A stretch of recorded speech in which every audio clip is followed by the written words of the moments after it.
0 بكتير جدا، يعني انت كسبان 1-0. اعتقد ان فيتا كلوب في الماتش اللي جاي هيفتح اكتر خطوطه، دي ممكن تدي فرصه كويسه جدا ان الزمالك بيلعب على اطراف كويسه، اذا كان عمر جابر اللي ما شاركش النهارده واحمد سمير، نفس الموضوع حازم لما بينزل، احمد عبد الملك اللي ما شاركش النهارده ممكن يشترك الماتش اللي جاي، محمد عبد الشافي صبري رحيل.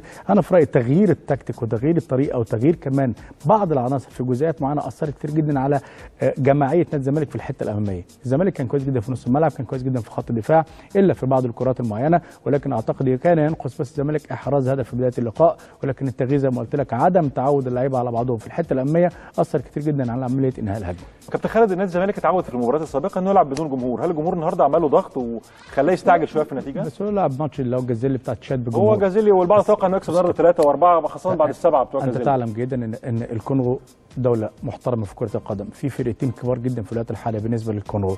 اولا مازيمبي الكونغولي كبطل افريقيا من الفرق الممتازه جدا وعنده عناصر ممتازه. صحيح. المركز الثاني عندك فيتا كلوب ومنافسه شرسه مع مازيمبي. فيتا كلوب من الفرق الممتازه الجماعيه، عندها امكانيات فنيه عاليه جدا، عندها بعض المشاكل في خط الدفاع، يمكن الكلام ده قلته امبارح كمان، بس اعتقد ان الزمالك لم يستفد منها نظرا لقله النواحي الهجوميه جدا. لا وتصويباته قويه يعني انا طبعا يعني مش عايزين نخش تحليليا في الموضوع لان ما عندناش كمان الهايلايتس.